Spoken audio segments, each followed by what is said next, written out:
اللہ کی بارگاہ میں تم نیکی کرو، اللہ تمہیں اس نیکی کا بدلہ پورا کا پورا نہیں بلکہ زیادہ کی صورت میں عطا کرے گا۔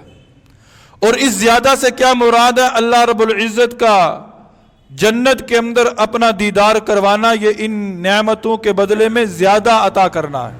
جنت کے پروانے کسے ملیں گے؟ جس نے دنیا کے اندر اپنی زندگی نبی کے شریعت کے مطابق گزاری۔ اور جہنم کے پروانے کسے ملیں گے؟ کہ جس نے اسی شریعت محمدی کا مذاق اڑایا۔ ہر شخص ماضی میں اس نے جو کچھ بھی کیا وہ اپنی آنکھوں سے ان تمام حالات کو دیکھے گا۔ آج ہم جو کچھ کرتے ہیں نا، ذہن کے اندر ایک گمان ہوتا ہے کوئی دیکھ نہیں رہا، کسی کو کیا خبر، پیٹھ پیچھے برائیاں ہو رہی ہیں، پیٹھ پیچھے برائیاں کرتے ہیں، جس کی برائی کر رہے ہوتے ہیں سوچ رہے ہوتے ہیں کہ اسے کیا پتا، اسے کیا پتا، زنا ہو رہے ہیں چھپ کر زنا کرتے ہیں، کہتے کسی کو کیا پتا، کسی کو کیا پتا، رشوت لی جا رہی ہے چھپ کر، کہتے کسی کو کیا پتا، سود کے کاروبار ہو رہے ہیں کہتے ہیں کسی کو کیا پتا۔ اور اللہ کے بندو، دنیا والوں کو اس کا علم ہو یا نہ ہو، اللہ کے علم سے یہ چیزیں باہر نہیں ہیں، اللہ دیکھ رہا ہے۔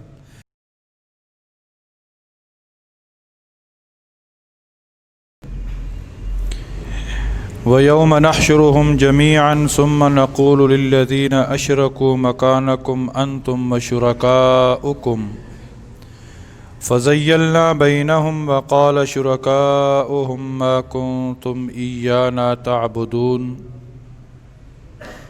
فَكَفَى بِاللَّهِ شَهِيدًا بَيْنَنَا وَبَيْنَكُمْ إِن كُنَّا عَنْ عِبَادَتِكُمْ لَغَافِلِينَ هنالك تبلو كل نفس ما أسلفت وردوا إلى الله مولاهم الحق وضل عنهم ما كانوا يفترون قل من يرزقكم من السماء والأرض أم من يملك السمع والأبصار ومن يخرج الحي من الميت ويخرج الميت من الحي ومن يدبر الأمر فسيقولون الله فَقُلْ أَفَلَا تَتَّقُونَ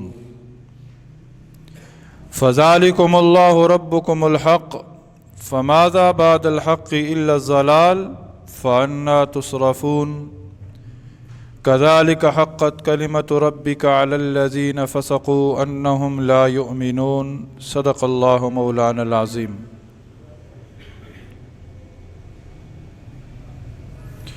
میرے انتہائی واجب الاحترام سامعین اعظام، اللہ رب العزت کا لاکھ لاکھ شکر اور اس کا احسان و فضل و کرم ہے کہ اس نے ہمیں محض اپنی توفیق، اپنے کرم، اپنے فضل سے اپنے گھر میں آنے کا موقع عطا فرمایا، اور پھر خلاق عالم نے ہم پر یہ احسان عظیم فرمایا کہ اس پرفتن دور کے اندر ہمیں اپنا ایک عظیم حکم یعنی فرض نماز با جماعت پڑھنے کی توفیق عطا فرمائی، اور پھر اللہ تعالیٰ نے ہم پر یہ احسان عظیم فرمایا کہ اپنے ہی گھر میں ہم سب لوگوں کو بٹھا کر اپنے پاک کلام کو سننے اور سمجھنے کی توفیق نصیب فرما دی۔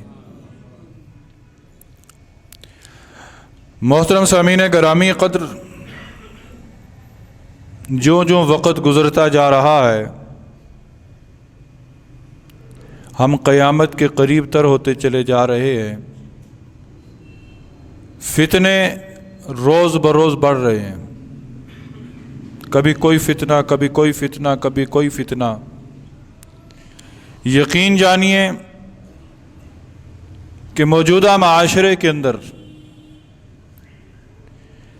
دین کا کام کرنا یا دینی احکامات کے مطابق اپنی زندگی گزارنا انتہائی مشکل ہو چکا ہے۔ دین کی بات سننے کے لیے تیار کوئی نہیں، پر دین پر انگلیاں اٹھانے پر سارے تیار ہیں۔ شریعت کے مطابق زندگی گزارنے پر تیار کوئی نہیں، پر اسی شریعت اسلامی پر انگلیاں اٹھانے والے آپ لوگوں کو بے شمار مل جائیں گے۔ بہرحال وقت تو گزر ہی جاتا ہے۔ وہ ہارون رشید نے اپنے غلام بہلول مجذوب کو ایک انگوٹھی دی اور کہا کہ اس انگوٹھی پر کوئی ایسا جملہ لکھ کر لے کر آؤ جو میں پریشانی کے عالم میں پڑھوں تو میری پریشانی زائل ہو جائے، اور خوشی کے عالم میں پڑھوں تو وہ خوشی جو ہے وہ پریشانی میں بدل جائے۔ کچھ عرصہ بعد ہارون رشید کا وہ صاحب جسے بہلول مجذوب کے نام سے یاد کیا جاتا ہے انگوٹھی پر ایک جملہ لکھ کے لے کر آئے۔ اس جملے پہ لکھا یہ تھا کہ یہ وقت بھی گزر جائے گا، یہ وقت بھی گزر جائے گا، پریشانی کے عالم میں پڑھو تو پتہ یہ چلے گا کہ پریشانی دائمی نہیں ہے، ایک نہ ایک دن اس نے ختم ہونا ہے۔ خوشی کے عالم میں پڑھو تو پتہ یہ چلے گا کہ خوشی کا عالم بھی دائمی نہیں ہے، اس نے بھی ایک نہ ایک دن ختم ہونا ہے۔ تو یہ تمام تر معاملات زندگی کے ساتھ ہیں، زندگی ایک نہ ایک دن ختم ہو جائے گی، لیکن کامیاب ہے وہ شخص جو اس دنیا کے اندر فتنوں کا مقابلہ کرتا ہے اور اللہ کی دی ہوئی رسی کو چھوڑتا نہیں ہے۔ انشاءاللہ ان فتنوں پر صبر کرنے کا اجر وہ اللہ کے پاس جا کر پا لے گا۔ یہ درس قرآن کی مجالس جو ہوتی ہیں اور درس قرآن کے مختلف پروگرام جو ہوتے ہیں، یہ اسی لیے کیے جاتے ہیں کہ ہمارے ایمان کو جلا ملے، ہمیں ان باتوں کا علم ہو جو ہمارے علم کے اندر نہیں ہے۔ ابھی گزشتہ دنوں اسی مسجد کے اندر سیرت النبی کے حوالے سے الحمدللہ آپ لوگوں کی محبت، آپ لوگوں کی چاہت، آپ لوگوں کے تعاون سے ایک کامیاب پروگرام ہوا۔ آپ سارے پروگرام کو ایک طرف رکھیں اور اس پروگرام کے اندر میرے استاد محترم کی وہ گفتگو ایک طرف رکھیں کہ جس گفتگو کے متعلق آج بہت سارے لوگ لا علم تھے۔ آپ ان کی ساری گفتگو کو ایک طرف رکھیں اور گفتگو کا ایک وہ پہلو کہ جس کے اندر انہوں نے نبی صلی اللہ علیہ وسلم کی سیرت کا تذکرہ ان کتابوں کے حوالے سے کیا کہ جو مسلمانوں کی کتابیں ہیں ہی نہیں۔ انجیل کا ذکر کیا، تورات کا ذکر کیا، وغیر مسلموں کی کتابوں کا ذکر کیا۔ ان کتابوں کے حوالے دے کر انہوں نے نبی صلی اللہ علیہ وسلم کی سیرت کا جو بیان کیا ہے وہ عام فہم کے اندر بیان آج اس دور کے اندر یقین جانیے کہ ایسی ہستیاں اللہ رب العزت کا انعام ہے کہ جن کی زبانوں سے ہمیں ایسے جملے سننے کو مل جاتے ہیں۔ ایک شخص سیکریٹریٹ کا سٹینوگرافر ہے، وہ آیا اس پروگرام میں، بعد میں اس نے مجھے فون کیا، کہتا ہے میری عمر 44 سال ہے، 44 سال، 40 اور 4 44 سال۔ کہتا ہے قاری صاحب ان 44 سالوں کے اندر میں نے اس جیسی باتیں کبھی سنی نہیں ہیں۔ اب یہ خود فیصلہ کریں کہ ایسے پروگرام، ایسی محافل، ایسے نیک لوگوں کی صحبت یہ ہمارے ایمان کو ہی جلا بخشتی ہیں۔ تو ان محافل کو باعث غنیمت سمجھنا چاہیے، ان مجالس کو باعث غنیمت جاننا چاہیے کہ ہو سکتا ہے ان مجالس کے اندر، ان محافل کے اندر رب کی رحمتوں کا جو نزول ہو رہا ہے اس کا کوئی چھینٹا ہمارے زنگ آلود دل پر بھی آ لگے۔ جس نے بدلنا ہوتا ہے وہ ایک جملے سے بدل جاتا ہے، اور جس نے نہیں بدلنا وہ ساری زندگی سارے پروگرام سنتا رہے، اس نے نہیں بدلنا، اس کی زبان پر فتنے ہی ہوں گے، اس کی زبان پر اعتراضات ہی ہوں گے، اس کی زبان پر چہمہ گوئیاں ہی ہوں گی۔ تو ان فتن دور کے اندر جب دین کی بات دل پر اثر کرے اور بندہ اس کو لے لے تو سمجھ لے کہ اللہ میرا مجھ سے راضی ہے، اللہ میرا مجھ سے راضی ہے۔ تو قرآن کی محافل کے اندر آ کر بیٹھنا یہ اللہ کا انعام ہے۔ اس وقت جو آپ لوگ بیٹھے ہیں ان میں سے کسی کو میں نے دعوت نامہ نہیں بھیجا، میں نے کسی کو زبردستی گھر سے نہیں بلایا، آپ لوگ اپنی چاہت اور اللہ کی توفیق سے یہاں آئے ہیں۔ آپ کا آنا، آپ کا بیٹھنا انشاءاللہ ہو سکتا ہے اللہ کی بارگاہ میں اتنا قبول ہو جائے کہ آپ کے بیٹھنے، آپ کے سننے سے اللہ ہماری نجات کا فیصلہ فرما دے۔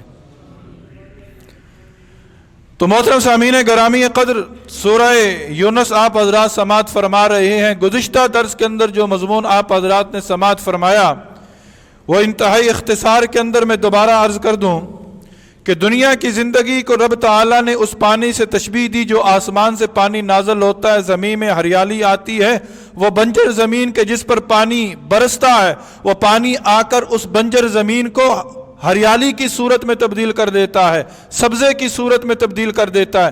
لوگ یہ گمان کرتے ہیں کہ یہ سبزہ ہمیشہ ہمارے ساتھ رہے گا، یہ ہریالی ہمارے ساتھ رہے گی۔ ہوتا یہ ہے کہ ایک دن وہ رات کو سوئے ہوتے ہیں یا دن کو بیٹھے ہوتے ہیں، آندھی آتی ہے، طوفان آتا ہے اور وہ سارے سبزے کو ملیا میٹ کر کے رکھ دیتا ہے۔ بالکل ہے انسان اسی طرح تیرا جسم ہے، تیرے جسم کے اندر روح آسمان سے نازل ہوئی، روح اور جسم کا ملاپ ہوا، تجھے بچپن ملا، تجھے لڑکپن ملا، تجھے جوانی ملی، عالم شباب میں آیا، تو نے پروگرام بنائی میں یہ کروں گا، میں وہ کروں گا، لمبے لمبے تو منصوبے بناتا ہے کہ ایک وقت آتا ہے کہ موت آ کر تیری زندگی کا کام تمام کر دیتی ہے، تیرے منصوبے دھرے کے دھرے رہ جاتے ہیں۔ اس سارے نظام کو چلانے والا کون ہے؟ اس بنجر زمین کو ہریالی کے اندر تبدیل کرنے والا، اس گوشت پوست کے جسم کو، انسانی جسم کو زندگی کے اندر تبدیل کرنے والا کون ہے؟ وہ اللہ ہے۔ کون ہے؟ وہ اللہ ہے۔ وہی اللہ اسی طرح کھول کھول کر نشانی کو بیان کرتا ہے، اور وہی اللہ تمہیں دارالسلام کی طرف بلا رہا ہے، اور اس راستے پر وہی چلے گا کہ جسے رب چاہے گا۔ وَيَهْدِي مَن يَشَاءُ إِلَىٰ صِرَاطٍ مُسْتَقِيمٍ، اللہ جسے چاہتا ہے صراط مستقیم پر چلنے کی توفیق دے دیتا ہے، جسے نہیں چاہتا وہ اسی طرح زبان استعمال کرتا ہوا علماء پر کیا کرتا ہے؟ تنقید کے نشتر پھینکتا چلا جاتا ہے۔ لِلَّذِينَ أَحْسَنُوا الْحُسْنَىٰ وَزِيَادَةٌ، اللہ کی بارگاہ میں تم نیکی کرو، اللہ تمہیں اس نیکی کا بدلہ پورا کا پورا نہیں بلکہ زیادہ کی صورت میں عطا کرے گا۔ اور اس زیادہ سے کیا مراد ہے؟ اللہ رب العزت کا جنت کے اندر اپنا دیدار کروانا، یہ ان نعمتوں کے بدلے میں زیادہ عطا کرنا ہے، زیادہ عطا کرنا ہے۔ اس دن نہ تمہارے چہروں پر سیاہی ہوگی، نہ ذلت کے آثار ہوں گے، جنت کے پروانے ہوں گے، ایسی جنت کے جس میں تم ہمیشہ رہو گے۔ اور وہ لوگ کہ جنہوں نے دنیا کے اندر گناہ کمائے، جنہوں نے دنیا کے اندر نافرمانیاں کی، ان کو بھی پورا پورا بدلہ ملے گا۔ اور پورا پورا بدلہ کیا ملے گا؟ کہ ان کے چہروں پر ذلت چھائی ہوگی۔ وَتَرْحَقُهُمْ ذِلَّةٌ، ان کے چہروں پر ذلت چھائی ہوگی۔ مَا لَهُم مِّنَ اللَّهِ مِنْ عَاصِمٍ، اللہ کے سوا انہیں کوئی بچانے والا نہ ہوگا۔ ان کے چہروں پر سیاہی اس طرح ہوگی جس طرح رات ٹکڑیوں کے اندر تبدیل ہو کر بکھر جاتی ہے اندھیرا، بالکل اسی طرح ان کے چہروں پر رات کے کالے بادلوں کی طرح ان کے چہرے سیاہ ہوں گے۔ اور ان کو جہنم کے پروانے ملیں گے، ایک طرف جنت کے پروانے ملیں گے، دوسری طرف جہنم کے پروانے ملیں گے۔ جنت کے پروانے کسے ملیں گے؟ جس نے دنیا کے اندر اپنی زندگی نبی کے شریعت کے مطابق گزاری۔ اور جہنم کے پروانے کسے ملیں گے؟ کہ جس نے اسی شریعت محمدی کا مذاق اڑایا۔ پھر اس دنیا کے اندر جہاں اور بہت سارے گناہ ہیں، ایک سب سے بڑا گناہ کون سا ہے؟ وہ شرک کا ہے۔ شرک، یاد رکھیے اللہ رب العزت کے پیارے حبیب نبی صلی اللہ علیہ وسلم نے فرمایا میرا رب غفور الرحیم ہے، اللہ چاہے تو ہر گناہ کو معاف کر دے گا، پر شرک ایسا گناہ ہے کہ وہ معاف نہیں ہوگا۔ شرک معاف نہیں ہوگا، بلکہ قیامت کے دن رب تعالیٰ ان مشرکوں کو اکٹھا کرے گا، اور ان کو بھی اکٹھا کرے گا کہ جن کی یہ مشرک عبادت کرتے ہیں، جن کی یہ مشرک عبادت کرتے ہیں۔ وَيَوْمَ نَحْشُرُهُمْ جَمِيعًا، اس دن کو یاد رکھو جس دن ہم ان کو اکٹھا کریں گے۔ ثُمَّ نَقُولُ لِلَّذِينَ أَشْرَكُوا مکانکم انتم وشرکاؤکم، پھر جن لوگوں نے شرک کیا تھا ان سے کہیں گے کہ ذرا اپنی جگہ ٹھہرو، اپنے مقام پر ٹھہرو، اپنی جگہ سے ہلنا نہیں ہے۔ جو اس دنیا کے اندر اللہ کو چھوڑ کر غیر کی عبادت کرتے ہیں، اللہ کو مشکل کشا ماننے کے بجائے وہ غیروں کو مشکل کشا سمجھتے ہیں، وہ عزت اور ذلت کے خزانے رب کے پاس جو ہیں، رب کو چھوڑ کر وہ عزت اور ذلت مخلوق سے چاہتے ہیں۔ رب ان لوگوں کو کہے گا ٹھہر جاؤ، اپنے مقام پر ٹھہر جاؤ، ہلنا نہیں ہے۔ اور صرف ان لوگوں کو رب نہیں کہے گا جنہوں نے شرک کیا، انتم وشرکاؤکم، اللہ ان لوگوں کو بھی کہے گا کہ جن کا اس دنیا کے اندر شرک کیا جاتا رہا، شجر ہے، حجر ہے، انسان ہے، ستارے ہیں، سیارے ہیں، جو بھی مخلوقات ہیں، جن کو دنیا کے اندر لوگوں نے اپنا معبود بنایا، رب ان کو بھی کھڑا کرے گا، ٹھہر جاؤ، تم بھی ٹھہر جاؤ، شرک کرنے والوں تم بھی ٹھہرو، اور وہ کہ جن کا شرک کیا جاتا تھا وہ بھی ٹھہریں۔ فَزَيَّلْنَا بَيْنَهُمْ، پھر ان کے شرک کرنے والوں کے اور ان کے معبود جو دنیا کے اندر وہ بنا رکھے ہیں جنہوں نے، ان کے درمیان رب تفریق کرے گا، علیحدگی کرے گا، علیحدگی کرے گا۔ وَقَالَ شُرَكَاؤُهُمْ مَا كُنْتُمْ إِيَّانَا تَعْبُدُونَ،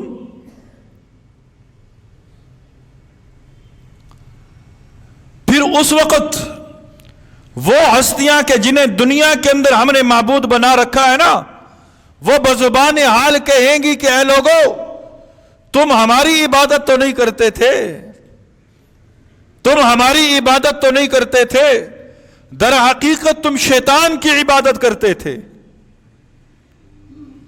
در حقیقت تم شیطان کی عبادت کرتے تھے، تم ہماری عبادت نہیں کرتے تھے، ہمیں تو رب نے دنیا کے اندر معبود بنا کر نہیں بھیجا تھا، ہم نے تو تمہیں نہیں کہا تھا کہ ہماری عبادت کرو۔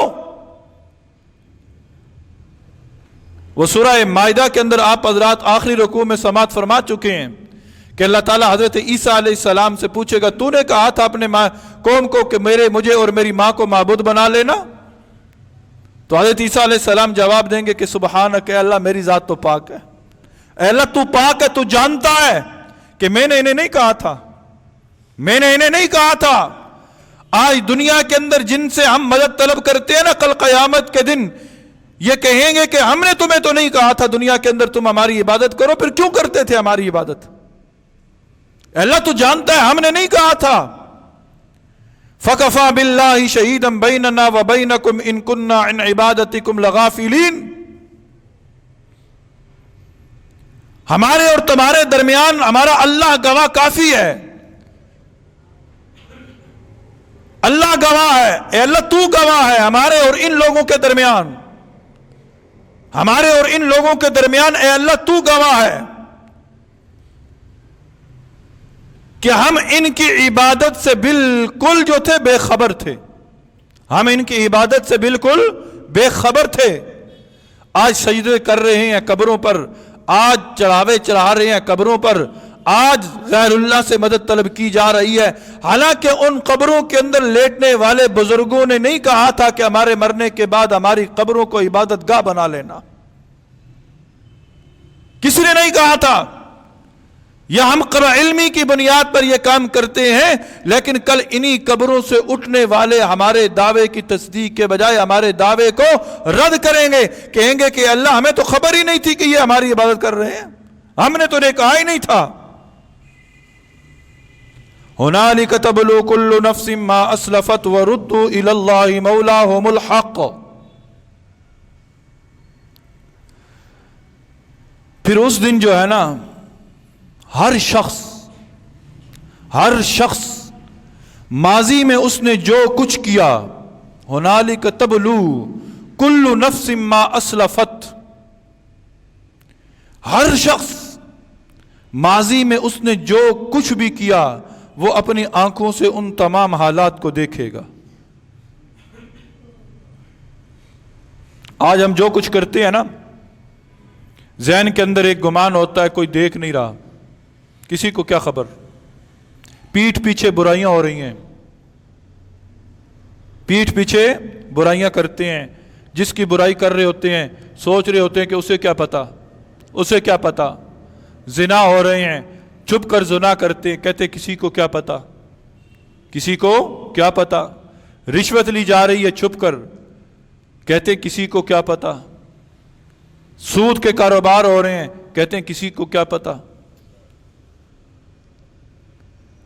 اور اللہ کے بندو، دنیا والوں کو اس کا علم ہو یا نہ ہو، اللہ کے علم سے یہ چیزیں باہر نہیں ہیں، اللہ دیکھ رہا ہے۔ ہماری ایک کتاب لکھی جا رہی ہے، ایک فلم بن رہی ہے، ایک فلم بن رہی ہے. میں یہ جو باتیں اس وقت کر رہا ہوں یہ سامنے کیمرے میں محفوظ ہو رہی ہیں. کل میں یہ کہوں کہ یہ میں نے نہیں کیا تھا، آپ کہیں گے مولوی صاحب وہ کیمرہ کھول کے دیکھ لو آپ نے یہ بات کہی تھی. بالکل اسی طرح ایک فلم بن رہی ہے میری یا آپ کی. کل قیامت کے دن بندہ کہے گا اللہ میں نے یہ نہیں کیا تھا، رب کہے گا اقرا کتابک، پڑھ اپنی کتاب کو، پڑھ اپنی کتاب کو. یہ ساری تصاویر ہمارے سامنے چلیں گی، ایک ایک لمحہ، ایک ایک قدم، ایک ایک ساتھ، ایک ایک پل ہماری آنکھوں کے سامنے رب گزارے گا. دیکھو دیکھو یہ وہ فلاں تاریخ، وہ جمعرات کی شب تھی، تم مدینہ مسجد میں بیٹھ کر میرا کلام سن رہے تھے، آؤ دیکھو آؤ دیکھو. تو ہنالک تبلو کل نفس ما اسلفت، ہر ایک جان لے گا ماضی کے ان تمام حالات کو جو اس نے کیے. تو پھر اپنی کتاب کے اندر کوئی ایسا کام کر گزریں کہ جس کام کو دیکھنے کے بعد کل قیامت کے دن ہم خوشی سے پھولے نہ سمائیں. یہ نہ ہو کہ ندامت در ندامت ہو. ہمارا نامہ اعمال پڑھنے والے ساری دنیا ہوگی، ساری دنیا. آج ایک ویڈیو وائرل ہو جائے نا، کسی کی کوئی ایسا کام کر رہا ہو جو ناپسندیدگی کا عمل ہو، لوگ اسے اچھا نہ سمجھتے ہوں، اور اس کی ویڈیو وائرل ہو جائے تو وہ بیچارہ چہرہ چھپاتا پھرتا ہے، یہ ساری دنیا نے دیکھ لیا، ساری دنیا نے دیکھ لیا. اور اللہ کے بندو یہ دنیا تو مخصوص ہے، آخرت کے دن تو جن و انس سارے کے سارے اکٹھے ہوں گے. ان کے سامنے ہمارے نامہ اعمال کو جب کھولا جائے گا تو اس وقت ذرا سوچیں کہ ہمارا بنے گا کیا. حضرت علامہ اقبال رحمہ اللہ نے فرمایا تھا نا، اور تو چھوڑو اگر یہ نامہ اعمال نبی صلی اللہ علیہ وسلم کے سامنے کھولا گیا تو پھر ہمارا بنے گا کیا. اس لیے حضرت علامہ اقبال نے کہا تھا کہ اے اللہ میرا حساب نہ لینا، اگر حساب لینا ہی ہے، اگر حساب لینا ناگزیری ہے، مولا میری تیری التجا ہے کہ میرا رخ مصطفیٰ کے سامنے حساب نہ لینا، میرا پردوں میں لے لینا، میرا نبی کے سامنے حساب نہ لینا. ہم سوچیں جس نبی سے محبت کے دعوے ہم کرتے ہیں اسی نبی کے سامنے ہمارے اعمال نامے کھولے گئے، ہمارے اعمال ناموں سے نکلے گا کیا؟ کون سا عمل پتہ نہیں ہمارا قبول ہے، کون سا قبول نہیں ہے. تو رب کہتا ہے کہ جان لے گا. وَرُدُّوا إِلَى اللَّهِ مَوْلَاهُمُ الْحَقِّ وَضَلَّ عَنْهُمْ مَا كَانُوا يَفْتَرُونَ. پھر اللہ سب کو لوٹائے گا اس کی طرف جو ان کا مالک حقیقی ہے، اور جو جھوٹ انہوں نے تراش رکھے تھے ان کا کوئی سراغ انہیں نہ ملے گا. کہتے ہیں نا، یہ مشرک بھی کہتے تھے ہم اللہ کو مانتے ہیں، پر اللہ کو پانے کے لیے ہم دوسرے بتوں کی بھی عبادت کرتے ہیں. اللہ تک پہنچنے کے لیے ہمیں انہیں راضی کرنا ہوگا، پھر جا کر ہمارا رب راضی ہوگا، پھر جا کر ہمارا رب راضی. جھوٹ بولتے تھے، اس جھوٹ کو انہیں کل قیامت کے دن کوئی سراغ نہ ملے گا. شرک کا بیان کرنے کے بعد رب تعالیٰ اپنی توحید کا پھر سے ذکر کر رہا ہے. اے لوگو تم مجھے چھوڑ کر اغیار کی طرف کیوں جاتے ہو؟ تم مجھے چھوڑ کر غیروں کی عبادت کیوں کرتے ہو؟ تم مجھے چھوڑ کر غیروں سے کیوں مانگتے ہو؟ دیکھتے نہیں ہو؟ اے میرے حبیب کہہ دو ان لوگوں سے، قل من یرزقکم من السماء والارض، کون ہے جو تمہیں زمین اور آسمان سے رزق پہنچاتا ہے؟ کون ہے جو تمہیں زمین اور آسمان سے رزق پہنچاتا ہے؟ امن یملک السمع والابصار، کون ہے جو سننے اور دیکھنے کی قوتوں کا مالک ہے؟ امن یملک السمع والابصار، کون ہے جو سننے اور دیکھنے کی قوتوں کا مالک ہے؟ اگر میں سن نہیں سکتا، رب نے میرے سننے کی صلاحیت کو ختم کر دیا ہے. دنیا کا بہترین سے بہترین ڈاکٹر میرے کان میں بہترین سے بہترین آلہ لگا دے، میں سن نہیں سکوں گا، کیونکہ اس سننے کی طاقت کو دینے والا میرا رب ہے. بینائی چلی جائے، آپ اس بینائی کو واپس نہیں لا سکتے، کیونکہ اس بینائی کی قوت کو دینے والا کون ہے؟ رب ہے. امن یملک السمع والابصار، ان آنکھوں سے دیکھتے بھی ہو، ان کانوں سے سنتے بھی ہو، پھر بھی اللہ کو چھوڑ کر غیروں کی عبادت کرتے ہو، پھر بھی اللہ کو چھوڑ کر مخلوق کے دروازوں پہ سر جو ہے جھکاتے ہو. امن یملک السمع والابصار، وَمَن يُخْرِجُ الْحَيَّ مِنَ الْمَيِّتِ، اوہو دیکھو تو صحیح کون ہے جو جاندار کو بے جان سے نکالتا ہے؟ کون ہے؟ انڈا بے جان ہے، انڈا بے جان ہے، اس سے چوزا نکلتا ہے جاندار۔ کون ہے جو اس انڈے کے اندر ایک فیکٹری لگاتا ہے؟ کون ہے جو اس انڈے کے اندر اس چوزے کو خوراک پہنچاتا ہے؟ کون ہے جو اس انڈے کے اندر اس چوزے کو زندہ رہنے کے لیے روشنی کا انتظام کرتا ہے؟ کون ہے جو اس انڈے کے اندر اس جاندار کو زندہ رہنے کے لیے ہوا کا انتظام کرتا ہے؟ وَيُخْرِجُ الْمَيِّتَ مِنَ الْحَيِّ، اور کون ہے جو بے جان کو جاندار سے نکالتا ہے؟ کون ہے جو بے جان کو جاندار سے نکالتا ہے؟ انڈا بے جان ہے، مرغی جاندار ہے، انڈا مرغی سے نکلتا ہے۔ کون ہے؟ کون ہے جو اس نظام کو چلا رہا ہے؟ وَمَن يُدَبِّرُ الْأَمْرَ، کون ہے جو ہر کام کا انتظام کر رہا ہے؟ کون ہے جو ہر کام کا انتظام کر رہا ہے؟ یہ موسموں کا تغیر اور تبدل، کون ہے جو بہار کے بعد خزاں لے کر آتا ہے، گرمی کے بعد سردی لے کر آتا ہے؟ کون ہے جو دن کے بعد رات کو لے کر آتا ہے اور رات کے بعد دن کے اجالے کو لے کر آتا ہے؟ کون ہے جو ماں کے پیٹ کے اندر بچے کی پرورش کرتا ہے؟ کون ہے جو مخصوص وقت کے اوپر آ کر بچہ ماں کے پیٹ سے باہر آتا ہے؟ اس سارے نظام کو چلانے والا کون ہے؟ فَسَيَقُولُونَ اللَّهُ، اے میرے حبیب یہ سارے کے سارے کہیں گے اللہ ہے، اللہ ہے۔ میں بھی کہہ رہا ہوں اللہ ہے، آپ بھی کہہ رہے اللہ ہے، مشرکین عرب بھی کہتے تھے اللہ ہے، وہ بھی کہتے تھے اللہ ہے، اللہ کا انکار نہیں کرتے تھے، وہ بھی کہتے تھے اللہ ہے۔ تو پھر اللہ نے اگلا جملہ کیا کہا؟ فَقُلْ أَفَلَا تَتَّقُونَ، جب کہتے ہو اللہ ہے تو پھر اس اللہ سے ڈرتے کیوں نہیں ہو؟ اس اللہ سے ڈرتے کیوں نہیں ہو؟ مطلب یہ ہے کہ اللہ کو مان تو رہے ہیں پر اللہ سے ڈر نہیں رہے، اللہ سے ڈر نہیں رہے۔ اللہ سے ڈرنے کا کیا حکم ہے کہ اللہ کے حکموں کو من و عن اسی طرح تسلیم کرو جس طرح آقا دو جہاں نبی صلی اللہ علیہ وسلم بتلا کر گئے۔ فَقُلْ أَفَلَا تَتَّقُونَ، پھر ڈرتے کیوں نہیں ہو؟ جب ہم یہ سارا کرتے ہیں، اللہ نظام چلاتا ہے، اللہ رزق دیتا ہے، اللہ عزت دیتا ہے، اللہ ذلت دیتا ہے، اللہ ساری چیزوں کا خالق ہے، اللہ مالک ہے، اللہ رازق ہے، جب اتنا گن گا رہے ہو تو پھر اس اللہ سے ڈرتے کیوں نہیں ہو؟ فَقُلْ أَفَلَا تَتَّقُونَ، اس اللہ سے ڈرتے کیوں نہیں ہو؟ فَذَلِكُمُ اللَّهُ رَبُّكُمُ الْحَقُّ،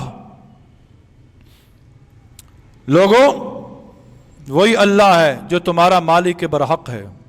فَمَاذَا بَعْدَ الْحَقِّ إِلَّا الضَّلَالُ، پھر حق واضح ہو جانے کے بعد گمراہی کے سوا اور کیا باقی رہ گیا؟ جب تم جانتے ہو حق ہے کہ ساری کائنات کا مالک اللہ اور اللہ ہے، رازق اللہ ہے، پالنہار اللہ ہے، یہ حق ہے نا، پھر اس کے بعد تم گمراہی میں پڑے جا رہے ہو۔ فَأَنَّا تُصْرَفُونَ، وہ کیا ہے جو تمہیں الٹا لیے جا رہی ہے؟ کہاں بھٹکے جا رہے ہو؟ کون سی چیز تمہیں الٹا رہی ہے؟ کون سی چیز تمہیں الٹا لے کے جا رہی ہے؟ جب تم جانتے ہو کہ اللہ ہے، تم جانتے ہو کہ اللہ حق ہے، تم جانتے ہو کہ ہم نے مرنا ہے، تم جانتے ہو کہ مرنے کے بعد دوبارہ زندہ ہونا ہے، تم جانتے ہو کہ ہمارا حشر کے دن ہمارا حساب ہونا ہے، تم جانتے ہو قبر کی زندگی ہے، تم جانتے ہو قبر کی زندگی پر تمہارا ایمان ہے، تم جانتے ہو آنے والی منازل ہے، پھر اس کے باوجود کون سی چیز ہے جو تمہیں اس راستے سے ہٹا رہی ہے؟ وہ کون سی چیز ہے؟ نفس۔ نفس، یہ نفس انسان کو کہیں کا نہیں چھوڑتا، اس لیے کہتے ہیں اس نفس کو اگر سدھارنا ہے تو پھر تمہیں علماء کے پاس بیٹھنا ہوگا، علماء کی مجالس اختیار کرنی ہوگی، علماء کی صحبت میں آنا ہوگا، اللہ والوں کی صحبت میں آنا ہوگا۔ یہ نفس ہی ہے جو آج ہمارے اندر برداشت کا مادہ ختم اس نفس نے کر دیا ہے۔ آج ہمارے اندر قوت برداشت نہیں ہے۔ آج ہم کسی کی ترقی کو برداشت نہیں کر سکتے، آج ہم کسی کے علم کو برداشت نہیں کر سکتے، آج ہم یہ برداشت نہیں کر سکتے کہ کوئی اچھے کپڑے پہن کر ممبر پر بیٹھ کر تقریر کر رہا ہے۔ کیوں کر رہا ہے؟ اس مولوی کے پاس اچھے کپڑے آئے کہاں سے؟ آج یہ برداشت نہیں ہے کہ ایک مولوی گاڑی پر بیٹھ کر کہیں جا رہا ہو، لوگ برداشت نہیں کرتے کہ اس مولوی گاڑی پر کیوں بیٹھ کے جا رہا ہے۔ آج برداشت نہیں کرتے کہ ایک مولوی کیمرے کے سامنے بیٹھ کر تقریر کرے، برداشت نہیں کرتے کہ یہ مولوی کی حیثیت کیا کیمرے کے سامنے بیٹھ کر تقریر کرے۔ آج ہمارے اندر قوت برداشت ختم ہو گئی، اور اس قوت برداشت کو ختم کرنے والی چیز کون سی ہے؟ یہ ہے ہمارا نفس۔ یہ نفس ہمیں جو ہے نا کہیں کے نہیں چھوڑتا۔ جس نے نفس کی اصطلاح کر لی، جس نے اپنے نفس وَأَمَّا مَنْ خَافَ مَقَامَ رَبِّهِ وَنَهَى النَّفْسَ عَنِ الْهَوَىٰ، جس نے اپنی نفسانی خواہشات کو روکے رکھا،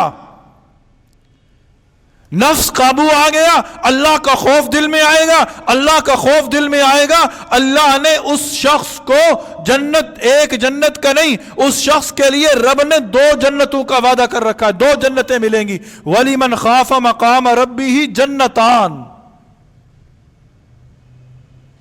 جنتان۔